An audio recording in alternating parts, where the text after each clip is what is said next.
Δεν με βοηθάς. Η πρώτη ιστορία είναι μια ιστορία που μου έμαθε η μαμά μου όταν ήμουν ακόμα πολύ μικρή, σε μια προσπάθεια να διαμορφώσει το χαρακτήρα μου.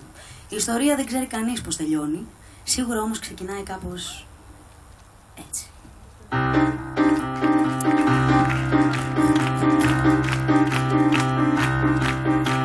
Μέσα από άγνωστο χωριό κοντά στο Παρνασσό ξεκίνησα για να δοκιμαστώ.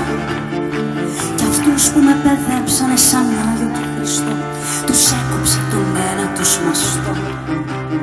Πάτησα και πάτησα σε ζώντες και νεκρούς, ξεπέρασα τους δισέκτους καιρούς κι απόκτησα το μύθο μου με στόχασμους πικρούς σε υπόγειους δρόμους άδειους και υγρούς. Με λένε Μάρια αντικείμενο από τρελή γενιά, πίσω του κόσμου τη βία και απονιά. Χιλιάδες μάτια με κοιτάνε από μακριά και μου μετράνε τη ζωή μου τα κεριά.